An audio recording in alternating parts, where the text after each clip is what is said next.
Paul, because Paul was the one who will put the church in subjection to this New World Order government, because the church's hands are tied.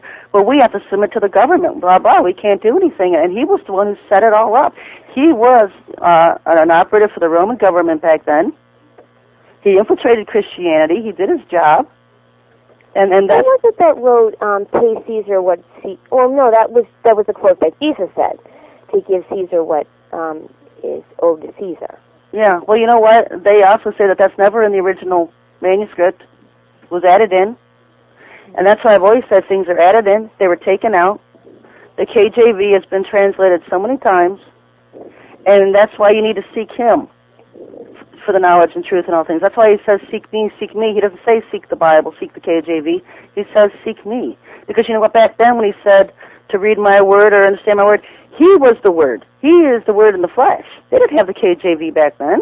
Mm-hmm. And that's what the churches get hung up over. That's why people don't learn how to have a relationship with the Lord, how to have their own relationship with him, because they get stuck in church theology of just going to church every Sunday and reading the Bible. And you never learn how to have that one-on-one relationship with him. So many cannot hear his voice. They don't even know he speaks. Mm-hmm. You know, and he's got that still small voice. He'll speak to your spirit, and people don't recognize it. They don't know how. And that's why I wrote that one article, Kingdom of God, to teach people how to get into the wilderness with him and how to sit at his feet and let him teach you what the truths are. And that's where, you know, most of us are today. You know, we don't know everything. Nobody does. He has told us. Nobody knows it all. Everybody's got a piece of the puzzle. Right. Nobody has it all right. And that's why, you know, when he pulled me out of everything a couple of years ago, he said, I don't want you involved with any groups, denominations, or organizations. Just come to me. You know, he set me aside because you label yourself by becoming part of one thing, and that way you become closed-minded to that particular group or organization. You're pulling their line instead of his. I was going to say that's one particular reason that I'm not specifically into denomination per se, because Christ's Church is so bigger than the individual denominations. Oh yeah, he's much bigger than all of them. None of them have him right.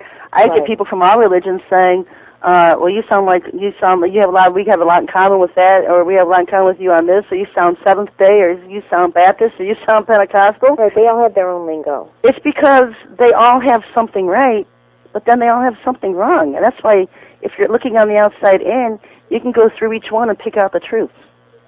The Lord will show you, and then all of a sudden you're just blending with somebody else. You don't know who it is, but they'll tell you, oh, we believe that too. Like, oh, cool, great, you know. Well, I'll have to say, just from my own experience with the whole the tongue thing, I know that I've had experience where I've actually interceded and prayed through for people, and I have spoke in other tongues. So it's something that I definitely will have to seek more into and ask God for truth in that area, just because it's something that has never hindered my walk with Him. And you know, another question I had too is, I actually was speaking with a Christian friend tonight, and I had mentioned that I was going to be listening to your show, and you know, I told her about the whole alien agenda, and obviously she thinks I'm totally out of my mind. So I just want to find out specifically, how did you start researching that? And have you? I mean, this is going to sound like a really stupid question, but I have to ask it.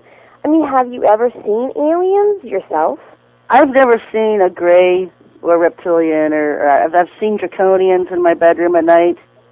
It all started as a kid. I started looking for answers later as an adult, and this is how I got led into the whole thing. I talked about it in the introduction of my book that's out now.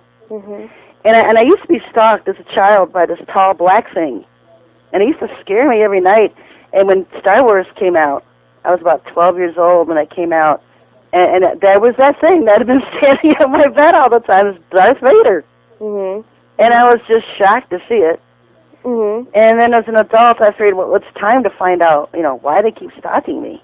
And so that's how I got involved with the whole thing. I was very slow getting into the alien agenda. I mean, first I had to learn spiritual warfare, and I got that from the Pentecostals, because I grew up Baptist, and I have a strong foundation in the Bible from the Baptists, but they don't teach you, you know, spiritual warfare. No, but they teach you a lot of biblical knowledge, right? Yeah, and so, you know, I've just learned so many things from so many different religions that the Lord has led me to. That's the important part. Let the Lord lead you. so you don't get off the planet, off some deep end and some esoteric thing. But that's where it all started. And the Lord really just started. a personal experience from when you were young. Yeah, from when I was young. And you've researched it. Yeah. In regards to the alien agenda and how it ties into the end times. Yeah, because I learned that the phantoms were, and then you know, I just went into starting the whole New Age facade.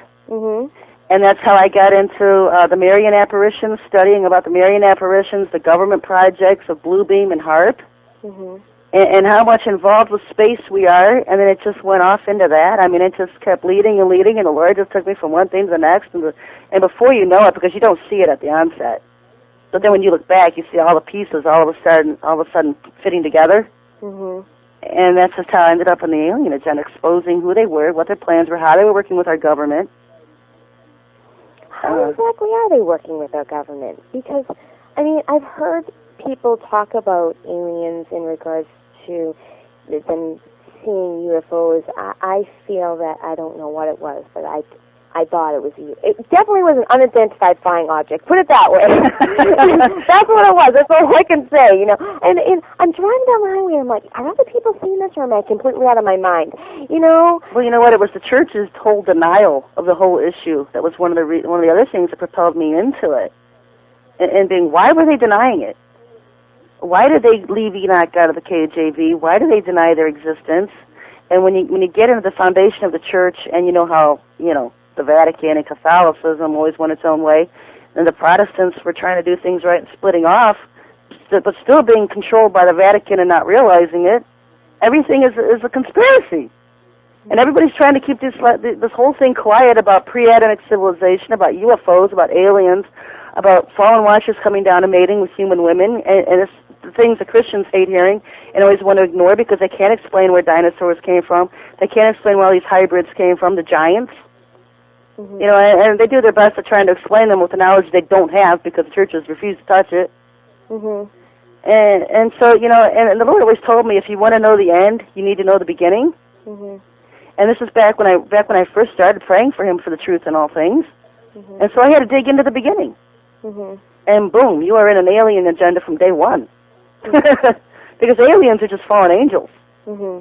Yeah, that's what you were saying on your website. Yeah, they're just fallen angels. People will call them demons, but, you know, there's a difference between demons and fallen angels, but I don't get in terminology wars with people.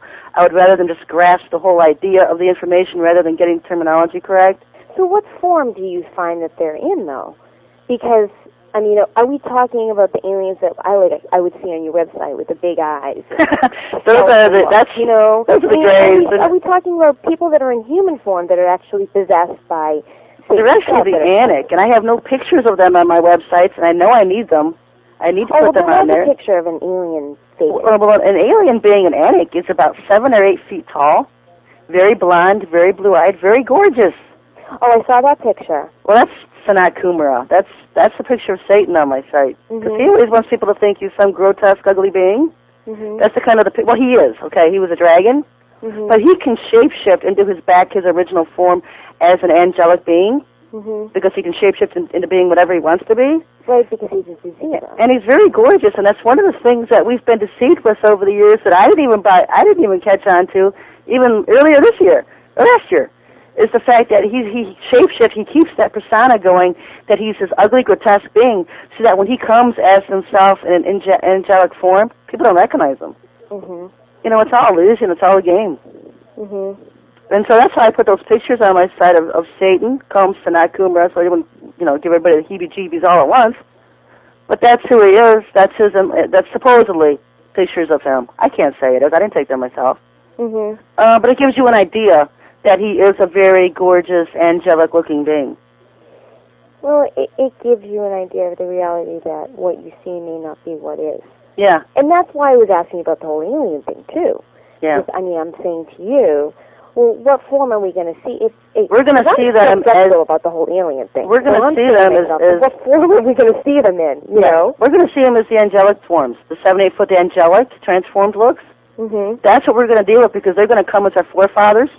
They're going to come as his angelic hosts. They're going to be his angels, but really we know them as Satan's armies. they're going to come looking very beautiful, very gorgeous. We're your creators, we're your forefathers, blah, blah, blah. We're going to help Earth. And then they can't contain themselves for very long because they just